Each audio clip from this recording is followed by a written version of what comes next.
अभी जो बैका एग्रीमेंट उन्होंने साइन किया है, बैका देखे ना कि इतना खतरनाक है कि हमारी तमाम की तमाम सैटेलाइट वो मॉनिटरिंग करेंगे, हमारे जो कम्युनिकेशंस हैं उनको वो सुन सकते हैं।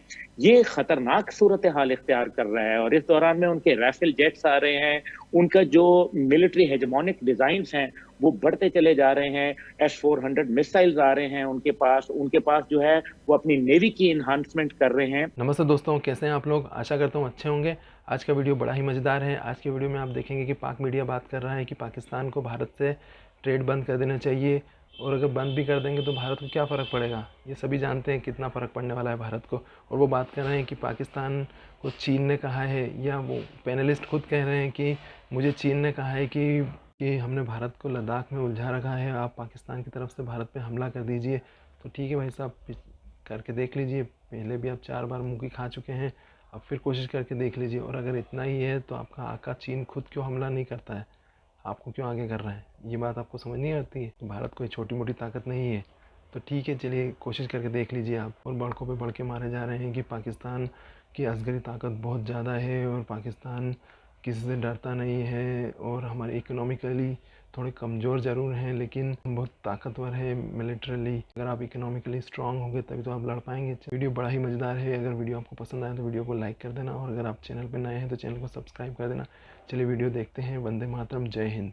तो अब आप देख रहे हैं कि LOC पे जो कुछ हो रहा है, मैं तो बड़ा कन्विंस्ड हूँ कि ये मोदी की ये शरारत है घटिया आदमी की कि किसी तरह पाकिस्तान इब्तदा कर ले और वो पूरी दुनिया को साथ मिला के पाकिस्तान को जंग के अंदर धकेल दे। लेकिन जो पैसिव रिस्पॉन्स है ना हमारा, मैं उसके भी हक में नहीं हूँ। मैं चाहता हूँ कम से कम उनकी फ़्लाइट्स बंद करें, उनकी एक्सपोर्ट बंद करें।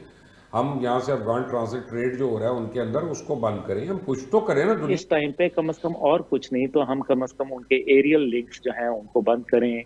उनके जो अफगान ट्रांजिट ट्रेड है जिसके जरिए वो 7 अरब रुपए तकरीबन कमा रहे हैं, वो उसको खत्म होना चाहिए है। ने बिल्कुल सही कहा कि जो हमारा जो वाघा के जरिए और दीगर जगह से जो ट्रेड चल रहा है इंडिया के साथ वो कट ऑफ करना चाहिए। जहां तक पाकिस्तान की आपने बात कही कि हमें जो जिस तरह से रिस्पांस देना चाहिए वो हमें मिलिट्री रिस्पांस जो है उस अंदाज में हम शायद उस अंदाज में न दे पा रहे, जिसकी वजह से उनको एक मौका मिल रहा है। हमें डर किस बात का है? लेट्स बी ऑनेस्ट, हमें डर कोई ऐसी बात नहीं है। हमें चीन ने बहुत मौका दिया और चीन के मेरे साथ ताल्लुकात हैं और उन्होंने मुझे कहा कि हमने एक मौका प्रोवाइड किया था कि उस टाइम पे लद्दाख के हवाले से एक काम कर सकते थे। याद है आपको कि आपको तो बहुत अच्छी तरीके से याद है कि जब कारगिल का वाकया हुआ तो उस टाइम पे इंडिया को तमाम फौज उठा के लद्दाख से निकाल के जो है हमारे महाज पे लानी पड़ी। और वही टाइम था जब चाइना ने अपनी जो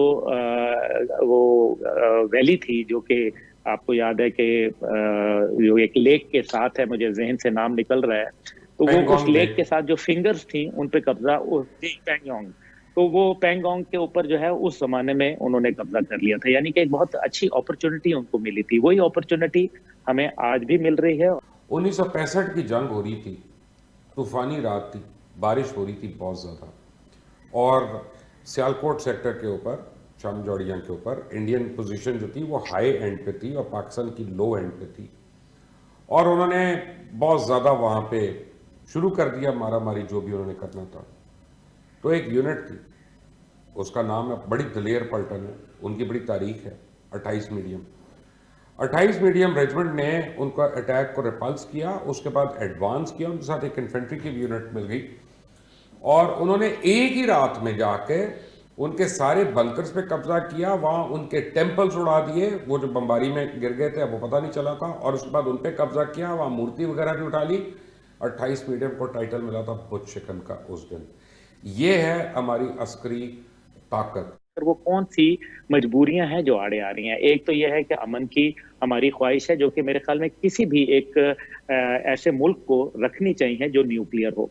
लेकिन चाइना और जब इंडिया की लड़ाई हुई तो तब भी तो 2 न्यूक्लियर ताकतें ही लड़ रही थी ना, तब तो न्यूक्लियर जंग का कोई खतरा नहीं दुनिया को पैदा हुआ। तो पाकिस्तान और हिंदुस्तान के माबैन पे ही क्यों कि बिपिन रावत को उन्होंने जो दोबारा वो लेके आए CDS अंदर, ये सारा सोचने वाली बात है कि वो कंटिन्यूएशन ऑफ पॉलिसी चाहते हैं, वो एग्रेसिव पॉलिसी चाहते हैं। अभी जो बैका एग्रीमेंट उन्होंने साइन किया है, डाका देखे ना कि इतना खतरनाक है कि हमारी तमाम की तमाम सैटेलाइट वो मॉनिटरिंग करेंगे, हमारे जो कम्युनिकेशंस हैं उनको वो सुन सकते हैं। ये खतरनाक सूरत हाल इख्तियार कर रहा है, और इस दौरान में उनके राइफल जेट्स आ रहे हैं, उनका जो मिलिट्री हेजेमोनिक डिजाइन्स हैं वो बढ़ते चले जा रहे हैं, S-400 मिसाइल्स आ रहे हैं उनके पास जो है वो अपनी नेवी की इन्हांसमेंट कर रहे हैं। ये वो सारे अवामिल हैं जिनके ऊपर गौर करना है, और खास तौर पे पाकिस्तान, क्योंकि दोनों तरफ से ट्रबल्ड है। एक तरफ इतना बड़ा बॉर्डर हमारा जो इंडिया के साथ है, दूसरी तरफ 2642 किलोमीटर लंबा अफगानिस्तान के बॉर्डर जो है, जिधर से एक अमेरिकन फौज का इनखला शुरू होना है। तो हम मुश्किलात के अंदर हैं, इसलिए हमें थोड़ा सा अब मेरे ख्याल में ऑफेंसिव डिफेंस की तरफ जाना चाहिए, ना कि डिफेंसिव डिफेंस की तरफ। और हमें थोड़ा सा, जिसको कहते हैं मिलिट्री पॉस्चरिंग, आप फौजी के बेटे हैं, मैं भी फौजी का बेटा हूं, तो हमें ये पता है कि मिलिट्री पॉस्चरिंग क्या होती है। यानी कि थोड़ा सा हमें अपने मसल्स को फ्लेक्स करना पड़ेगा, वरना ये बनिए में इतनी जान नहीं है कि ये हमारे साथ जो है वो टक्कर ले।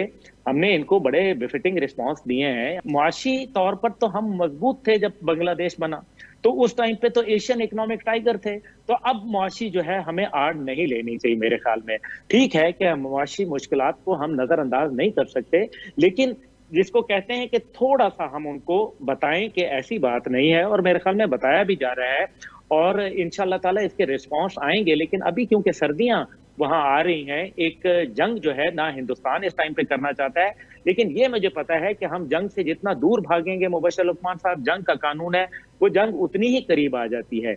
इसलिए हमें उनको मेरे ख्याल में उनके तर्ज पे जवाब देना पड़ेगा, और ये दुनिया का काम है कि वो ये फैसला करे कि क्या वो दो न्यूक्लियर ममालिक के दरमियान में क्या हायल होगी। अरब ममालिक किस तरह से हमारे साथ बिहेव कर रहे हैं, ओवैसी का